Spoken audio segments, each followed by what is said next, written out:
अच्छा सुनो, कल रात को ना मेरे पति नाइट शिफ्ट के लिए जल्दी निकल जाएंगे, तो तुम्हें ना आ जाना, ठीक है?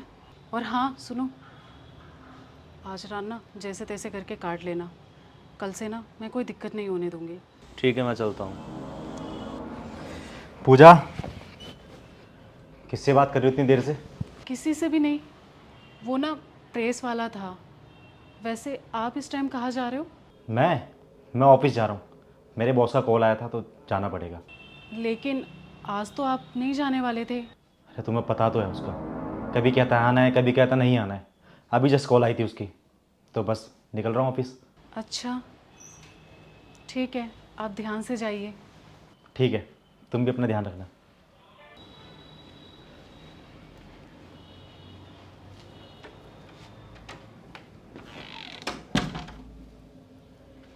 एक काम करती हूँ, बुला ही लेती हूँ उसे।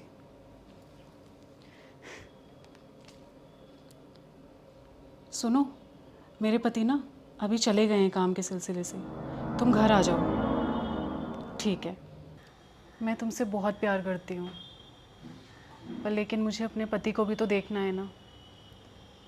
और वैसे भी वो तुम्हें बिल्कुल भी पसंद नहीं करते।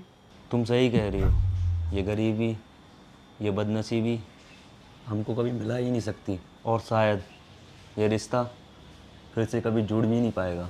अब मैं क्या ही कर सकती हूँ, तुमको मेरे डिसीज़न पे भरोसा ही नहीं था, और आज भगवान की दया से सब अच्छा ही हो रहा है।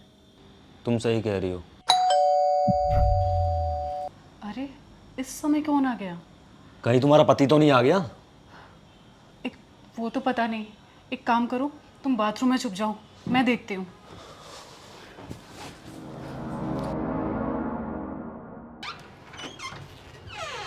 अनिल, तुम? हाँ मैं, लेकिन तुम इतना सॉफ्ट क्यों हो गई? कुछ नहीं, तुम ऑफिस गए थे ना, इतनी जल्दी कैसे आ गए? हाँ, अरे वो बॉस ने मीटिंग कैंसिल कर दी। रास्ते में गया था, बारिश होने लग गई, सब ट्रैफिक में फंस गए, फिर कैंसिल कर दी बॉस ने मीटिंग। अच्छा, पर ऐसे कैसे मीटिंग कैंसिल कर दी उन्होंने? अब सारी बातें यहीं बता दूँ कि अंदर भी आने दोगी? अच्छा एक काम करते हैं ना, बाहर मौसम काफ़ी अच्छा हो रहा है, बाहर ही चलते हैं। अरे पागल हो गई हो क्या तुम? बाहर देखो कितनी तेज बारिश हो रही है, हम दोनों भीग जाएंगे। ऊपर से मेरे जूते गंदे हो चुके हैं, मुझे धोना है ना बाथरूम में जाके। हटो। नहीं नहीं, तुम वॉशरूम में नहीं जा सकते। अरे एक काम करते हैं ना, इतना अच्छा मौसम हो रहा है, बारिश हो रही है, ऊपर टेरेस पे चलते हैं, और वहाँ पर तो टूटी भी लगी है, वहीं जूते धो लेना। चलें? तुम ऐसा रिएक्ट क्यों कर रही हो, जैसे तुम मुझसे कुछ छुपा रही हो? मैं तुमसे कुछ क्यों छुपाऊंगी? मैं कुछ नहीं छुपा रही तुमसे। मुझे लग रहा है तुमने वॉशरूम में कुछ छुपा रखा है। मैं भी देखूँ अगर क्या छुपा रखा है। हटो मेरे सामने से। ये बात तो सुनो, कहाँ जा रहे हो? रुको तो। अरे भैया, तुमने अपने भाई को बाथरूम में क्यों छुपा रखा है, और यहाँ क्या कर रहा है ये? वो बात यह है ना कि कुछ दिन पहले मैं मार्केट गई थी, और मैंने वहाँ इसे रोड पे भीख मांगते हुए देखा, और मुझसे रहा नहीं गया, और मैं इसके पास चली गई। और फिर इसने मुझे ये बताया कि इसने ना अपने सारे पैसे जुए में लगाए थे, और आपको तो पता ही है कि इसको जुए की कितनी गंदी लत है। मैं इसे कितना रोकती थी, कितना समझाती थी, पर फिर भी ये नहीं मानता था।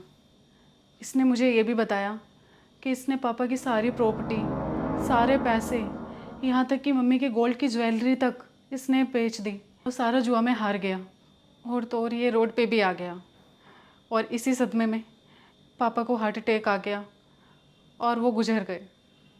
और ये सब सुन के मुझसे रहा नहीं गया, और इसीलिए मैं इससे रोज़ मिलती थी, और जब आप चले जाते थे तो आपसे छुपकर इसको घर में बुला के खाना खिलाती थी, और तो और आपके पर्स से पैसे चोरी करके इसको दे दिया करती थी।